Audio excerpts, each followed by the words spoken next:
Everything looked picture perfect on the outside. Amy was smiling in her recent posts, holding a sparkly coffee cup that said bride mode, and swiping through venues like her life was a Hallmark montage. But behind the filters and hashtags, the truth wasn't just messy, it was melting. The wedding was 6 months away and still didn't have a venue. No planner, no finalized guest list. Just stress, silence, and a family teetering between support and sabotage. And then Tammy vanished. Not literally but emotionally. She moved out. Quietly. No family meeting, no big goodbye. Packed her things and went to live with Andrea Dalton. The same Andrea who almost no one truly knew. No announcement, no heads up, just gone. It wasn't until Amanda noticed how quiet group texts had gotten that people even started asking questions. And by that point, Tammy was already unpacking in a new home like she'd hit reset on the whole family. Hey, I'm Sarah, and you're watching Sister Wives Daily, where the drama's heavy, but our commentary's sharper. If you're already side-eyeing Tammy or emotionally exhausted on Amy's behalf, scroll down and drop your thoughts in the comments. Something tells me this season's about to turn loyal fans into full-blown detectives. Now, let's get into how this all got so sideways without anyone seeing it coming. Because on paper, Tammy had just come out of one of the toughest stretches of her life. Health-wise, emotionally, she'd been in the trenches. We saw her fight tooth and nail for recovery, and suddenly she moves in with Andrea, not her sister, not near family, not under supervision, just there, off the grid. Which makes you wonder if this was about independence or invisibility. Amy, meanwhile, was drowning in bridal details and Instagram validation, trying to prove everything was fine even though nothing was getting done. She kept pretending things were still on track, but Chris leaked in a side confessional he hadn't seen a seating chart, a vendor list, anything. And Amanda was clocking every weird vibe like a bodyguard with psychic powers. There's something quietly brutal when a sister distances herself during a milestone. Not out of hate, but maybe out of hurt or habit. They've been through weight loss surgeries, pregnancies, losses, hospitalizations together. But now, when stability should bring them closer, one slipping toward chaos and the others slipping out the back door with a suitcase and no explanation. And viewers couldn't decide what was worse, that Tammy didn't tell anyone she left, or that her silence might have been on purpose. Was this a line in the sand? A quiet rebellion before the wedding chaos sucked her back in? Amy's world was unraveling bead by bead, and Tammy was nowhere near her. The wedding dreams were supposed to be something beautiful to anchor the season. But with Tammy absent and Andrea suddenly in the picture, it was starting to look more like a countdown than a celebration. And the silence wasn't harmless anymore, it was echoing. People started whispering. Behind cameras, producers were reportedly scrambling to rewrite the story angle. This wasn't just sisters drifting. It was like someone slammed the door shut on the relationship. The question now was, did Tammy do it to protect her peace or to make a point? And if it was a message, was Amy meant to receive it or suffer from it? Either way, the fact remained.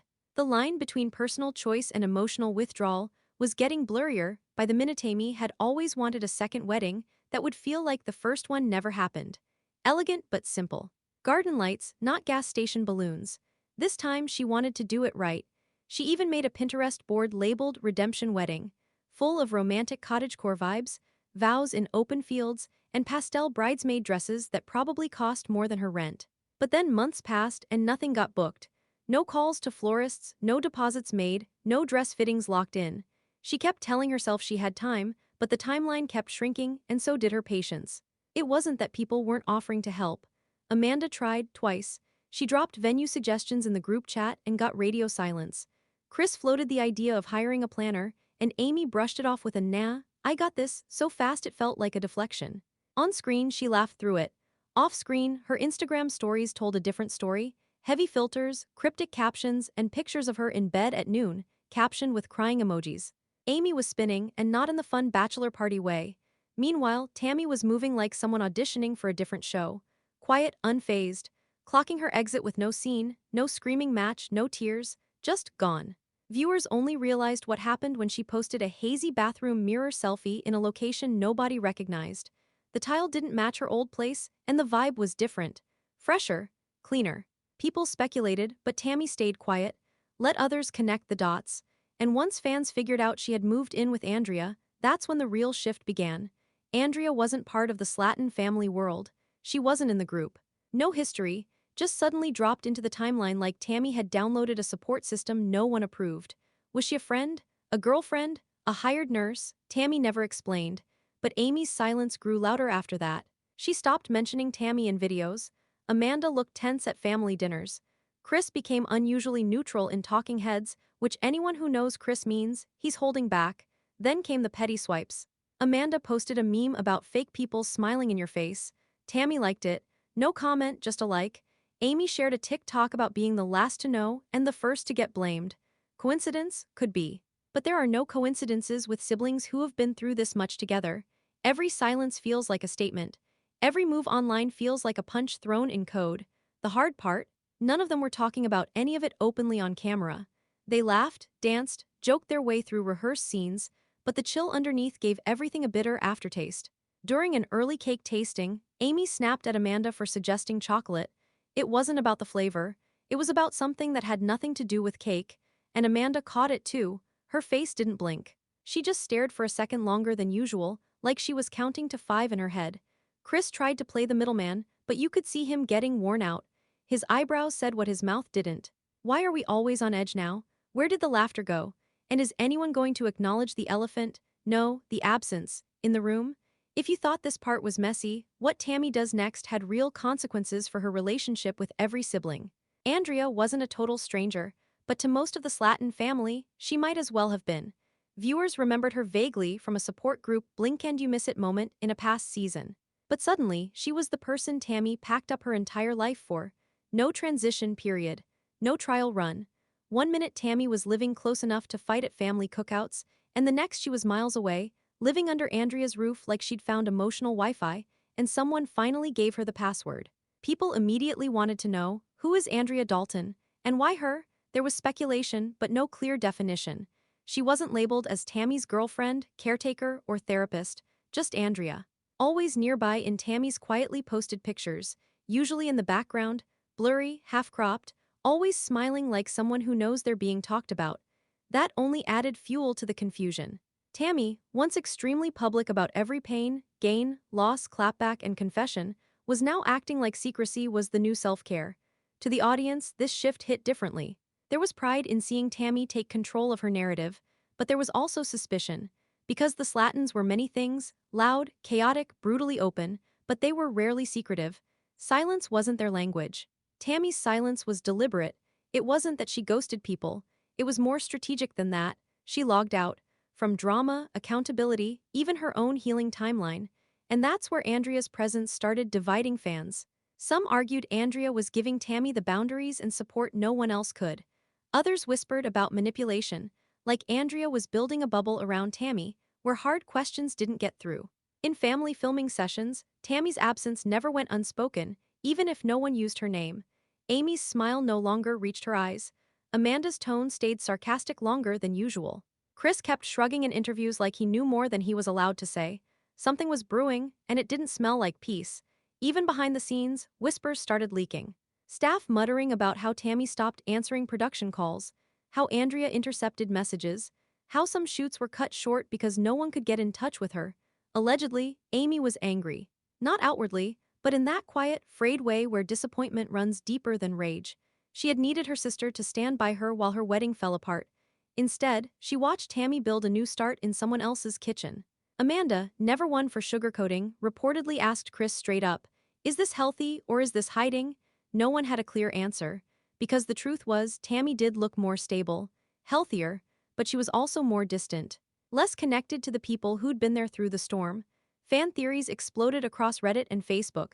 Some thought Tammy finally chose herself after years of playing the family villain. Others blamed Andrea, saying she swooped in at a vulnerable time. But none of them had receipts, only interpretations. And Tammy wasn't confirming or denying anything. She was curating her image with surgical calm, letting people fill in the blanks while she stayed quiet. The bigger question wasn't even about Andrea anymore. It was about what Tammy was trying to protect. Her peace, her pride, or the version of her life that didn't come with constant expectations and cameras. And if Andrea was protecting her, what exactly was she protecting her from? Amy tried to hold it together. For the cameras, for the kids, for the illusion that this second wedding was going to be different. Not louder, not messier, better. But behind the sparkle of filtered countdowns and Amazon bridal hauls, things were falling apart one unanswered email at a time. There was no venue locked down. The deposit she'd promised to send hadn't cleared. The planner she contacted ghosted her after one chaotic Zoom call. It wasn't just delays. It was spinning wheels, self-sabotage, and a creeping fear that maybe this dream wasn't meant to come true. Her phone rang off the hook, vendors returning calls too late or too confused. Family texting half-hearted, "You got this," encouragement while clearly staying out of the line of fire. At one point, Amy tried to organize the guest list and ended up yelling into the phone about folding chairs. Folding chairs. She was unraveling, thread by thread, and everyone saw it, but still pretended it was fine. Tammy, meanwhile, had missed her third big wedding-related event in a row. No dress fitting, no budget brunch, no RSVP talk. She didn't offer an excuse because she didn't need to, she'd stopped responding altogether. Amy didn't say it out loud, but her face did. The stress had crossed over into something heavier, and it wasn't just wedding pressure, it was sisterhood grief. She started snapping in group chats, sending one-word replies, or disappearing completely. The silence between her and Tammy thickened until it felt like static between every conversation with the rest of the family. Chris noticed it first. He tried to pull Amy aside during a rehearsal dinner tasting, offering to help call venues or signal boost the planning online.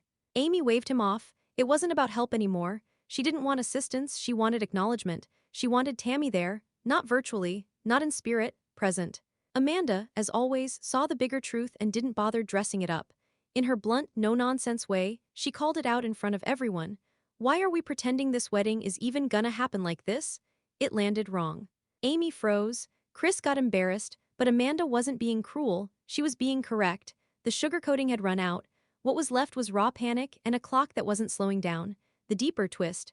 Amanda wasn't just frustrated with Amy's meltdown. She was also questioning Tammy's absence. Because quiet doesn't always mean peaceful and may not mean clean. It might mean cowardice, or damage control.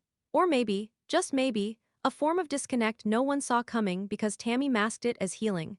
Weddings get stressful. But what happens when the only person you trusted disappears, right when you need her most? Chris found himself stuck in the middle again, trying to offer support without offending ego, trying to say, "We love you," without accidentally implying you're falling apart. But he wasn't getting through. The mood had shifted. Amy stopped making vision boards. She started canceling appointments. The sparkle faded, not because things were impossible, but because the person she most wanted by her side was moving further away with every passing week. Amanda went home with her jaw tight and arms crossed. Chris went quiet, and Amy, she finally cried.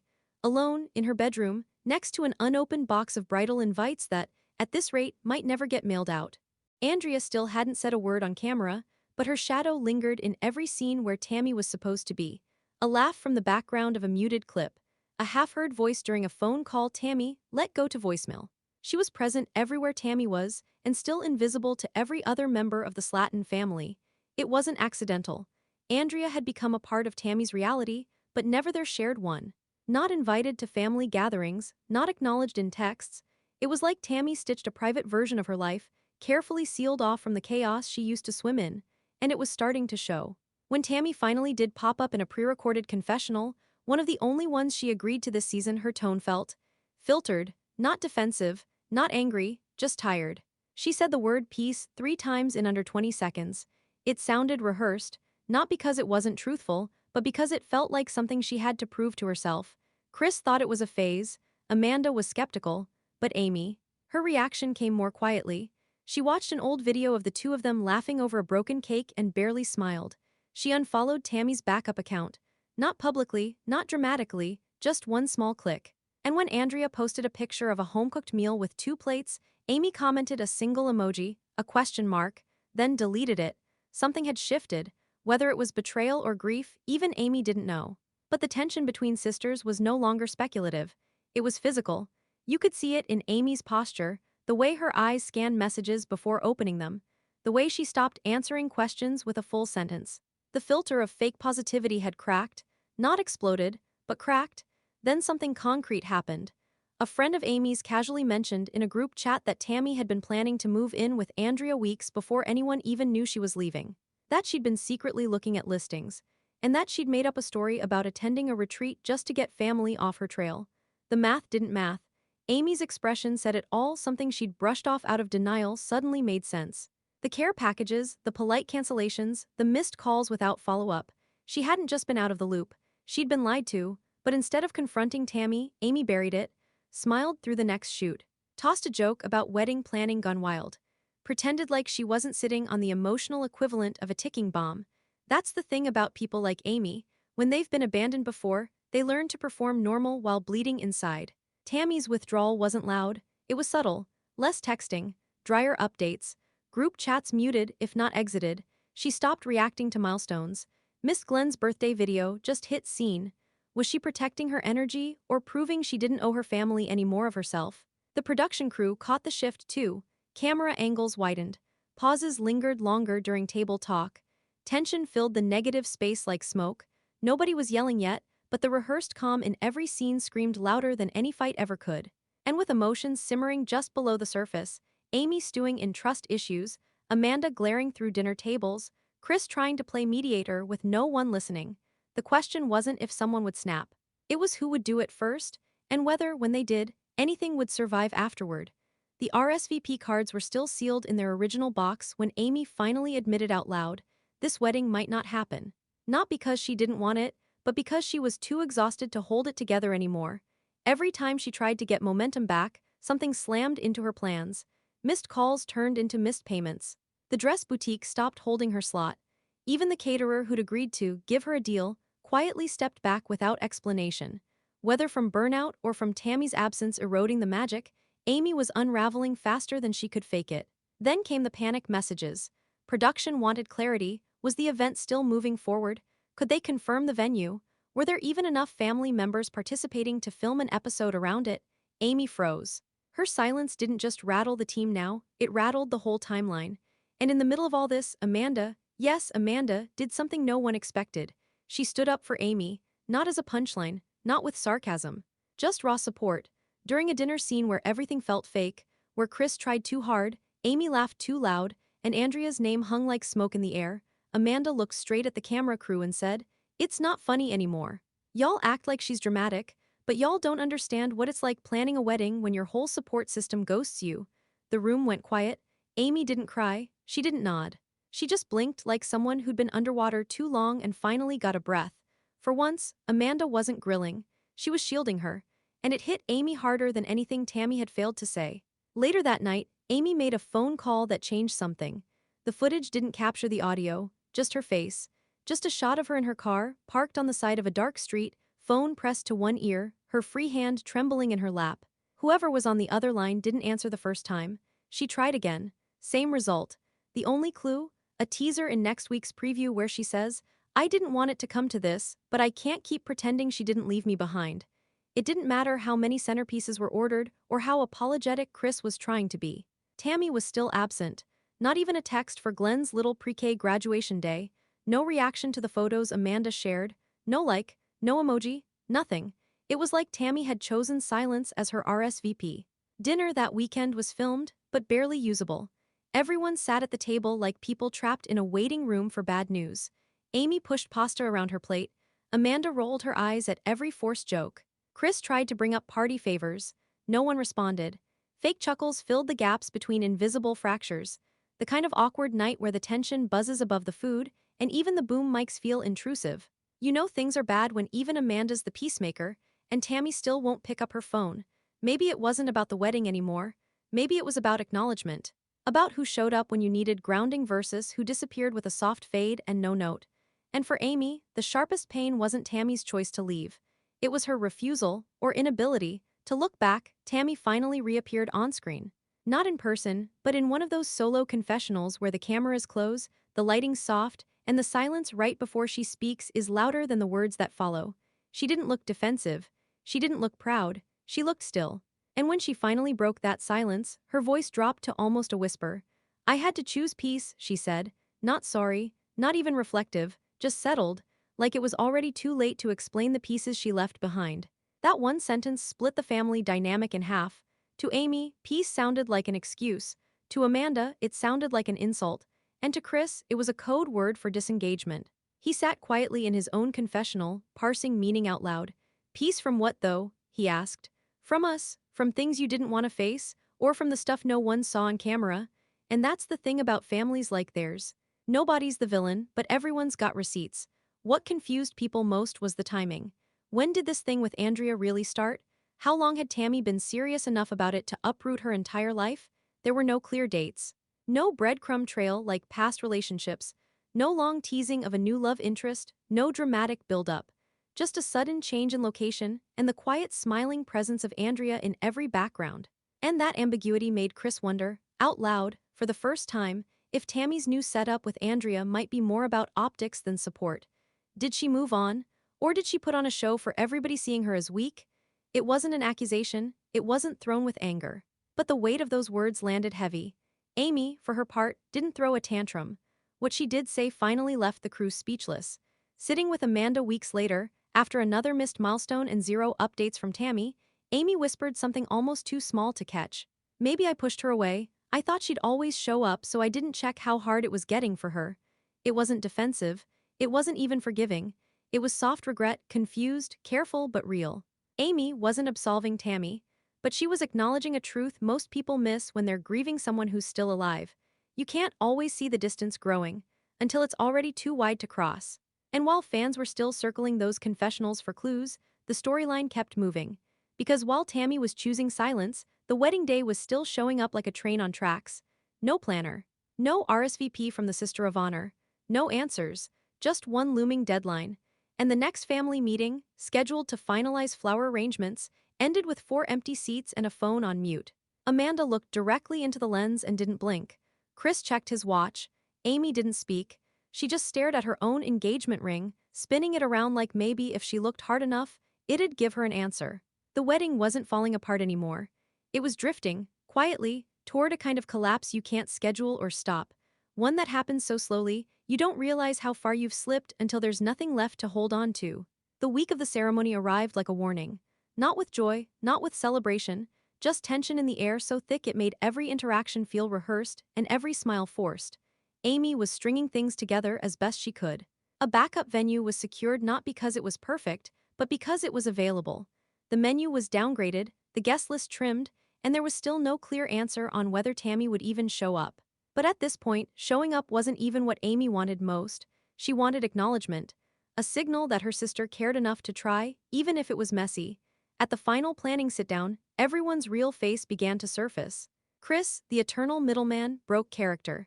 He admitted he was frustrated with both of them, Amy for shutting people out, and Tammy for walking away without leaving a breadcrumb. Amanda, who'd kept her armor on for weeks, stunned everyone when she reached for Amy's hand and said quietly, "You don't have to pretend it doesn't hurt." It was one of the few moments all season where no one cut to jokes or shifted the subject. Just 3 siblings in a cold room, sitting in the truth they'd all tried to avoid for way too long. And then, something happened that cracked the shell completely. A voicemail came in. Tammy's voice, recorded, measured, not rushed. It played from Amy's phone on speaker.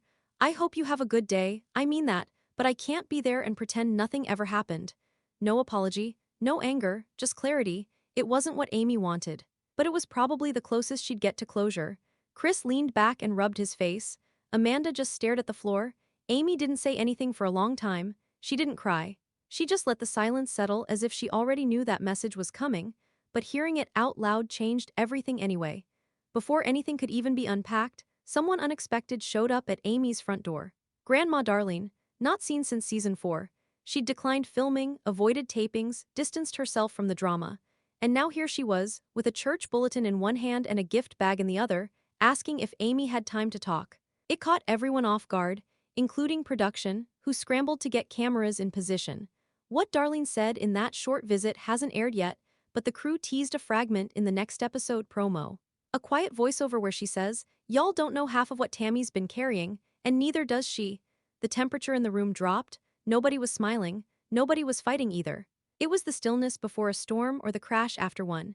The day Amy imagined with doves and distant hills was now a half-crowded reception hall with folding chairs and emotional landmines.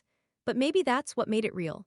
If you thought this was about a wedding, you're about to realize what it's really been about this whole time. The wedding day didn't crash. It coasted. Uneven, quiet, and humming with tension no one dared to name out loud. Guests trickled in wearing polite smiles and guarded eyes, unsure whether they were walking into a celebration or a social standoff. Amy stood outside the venue before walking in, holding her bouquet a bit too tightly, flanked by bridesmaids who avoided direct eye contact whenever Tammy's name slipped through conversations. Chris showed up early, dressed sharp, trying to hold it together like he always did. Amanda, 10 minutes late and already muttering about how the centerpieces were fine, but clearly annoying her based on how she rearranged each one. There were no screaming matches, no flipped tables, not even a passive-aggressive toast. That almost made it worse. The drama didn't explode, it hung like fog in the corners. A few extended family members didn't show, no explanations given.